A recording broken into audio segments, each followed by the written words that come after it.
Hi, this is Mrs. Parr, and on this episode of Math Up to Par, we are going to talk about rounding whole numbers all the way up to the hundred millions place. So, when you are rounding whole numbers, you should underline the place value that you need to round to and circle the digit to the right.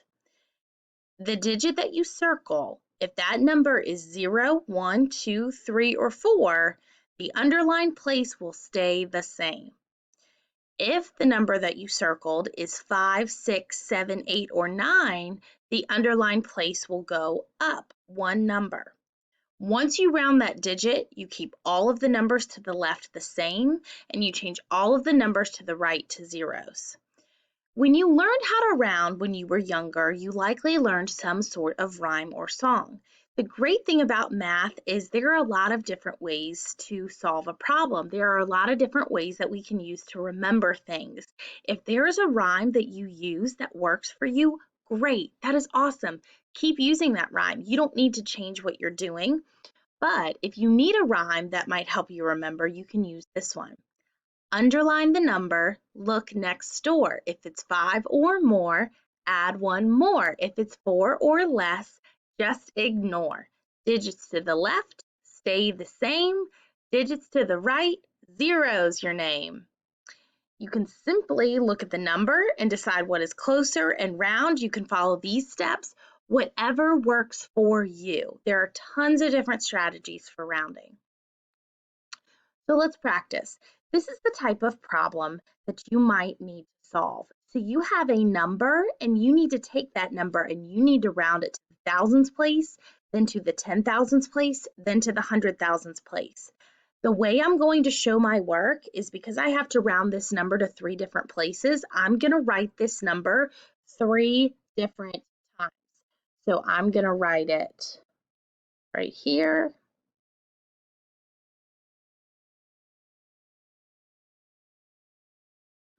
I'm going to write it over here.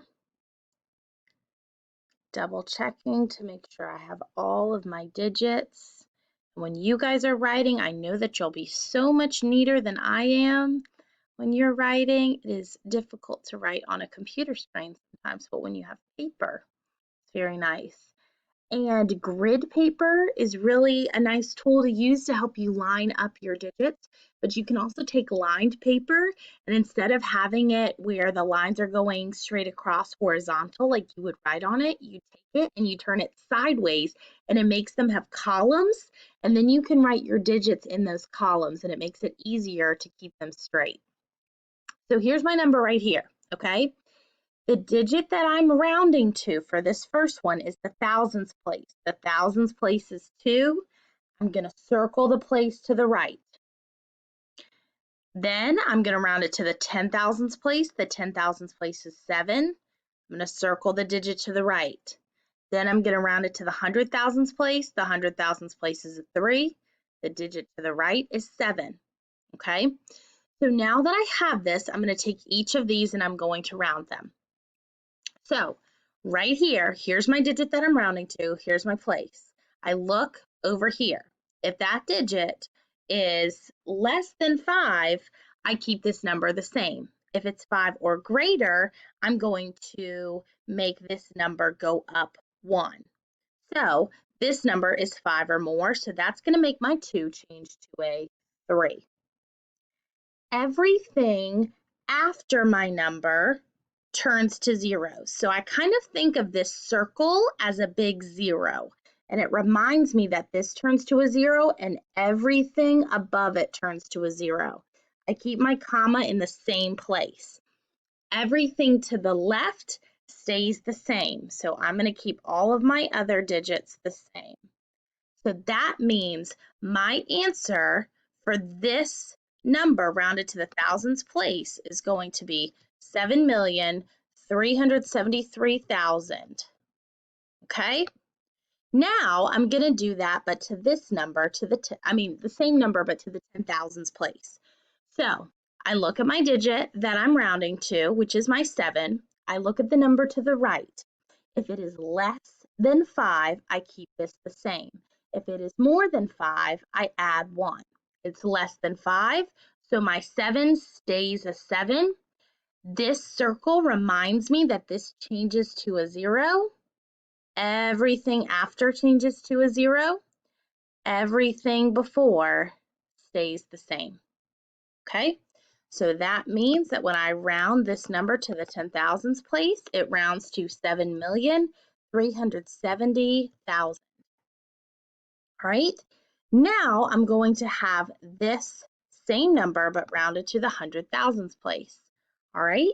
So I look, my digit is 3. I look to the right, that is a 7. My 7 is greater than 5. So it tells my 3 to go up 1. So my 3 goes up to a 4. Everything after it changes to a 0. This is why I line it up to make sure I don't miscount and make sure I have all of my zeros straight. And then everything before stays the same. So this number, when rounded to the 100,000s place, is 7,400,000. Okay? As you can see, one number can be rounded to several different places. The greater the place value, the more general the rounding is. The smaller it is, the more specific it gets. So a number can be rounded to a lot of different things depending the place. And in real life, sometimes you need more specific estimates and sometimes you need more general estimates. So this type of problem asks which of the following numbers would round to 440,000 when rounded to the 10,000th place. That means all of these numbers, we need to round them to the 10,000th place to figure out which ones round to this number. That means to show my work, I need to write each of these digits and I need to round all of them to the 10,000th place to see which ones round to 440,000. So I'm going to write my first line,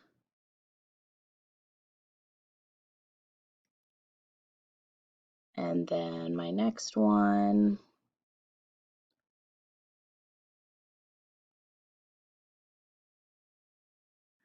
and then my next one, 9. All right, I'm going to run out of some space over here. Then 443, 0, 2, 9.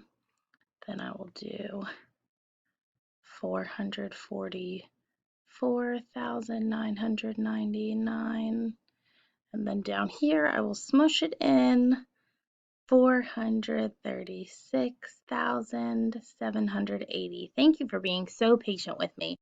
When we take the time to show our work, it does sometimes take extra time, but it ensures that we get it right. Okay, and so it's a very, very important step. So let's look. We're rounding all of these to the 10,000s place. So I'm going to underline the 10,000s place, and I'm going to circle the digit to the right in all of these numbers. The digit to the right is in the thousands place. Okay, and now I'm going to round them. This 9 is greater than 5, so it tells this digit to go up 1. That stays a 4. It goes up to a 4. Everything after becomes a 0. And everything before it stays the same. This number does round, so that means that I would select this number because it rounds to 440,000. This next number, this 5, is 5 or greater, so it tells this digit to go up 1. Everything after stays the same. Everything after changes to a 0. Everything before stays the same. So this number rounds to 450,000, which means that it does not round to 440,000, so I would not select this as one of my answers. Over here, this 4 is less than 5. It tells this digit to stay the same, so that 3 stays the same. Everything after changes to a 0. Everything before stays the same. This digit or this number rounds to 430,000, so I would not select it as an answer choice.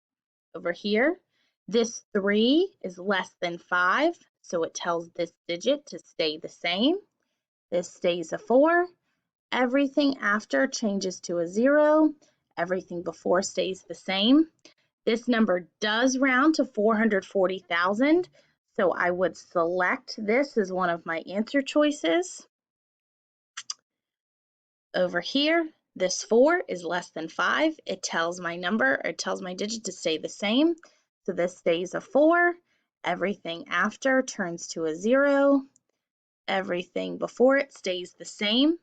This does round to 440,000, so I would select it. And then over here, this 6 is greater than 5.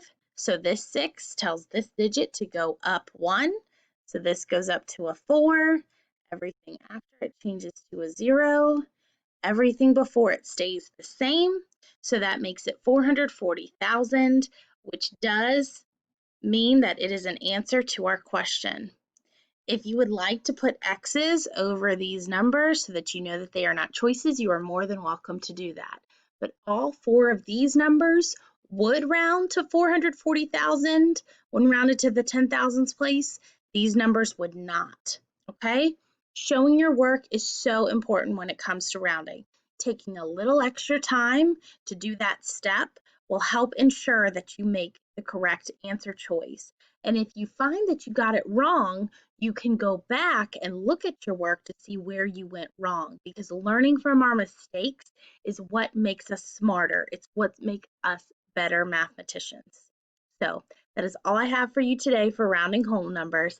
Thanks for listening and happy practicing.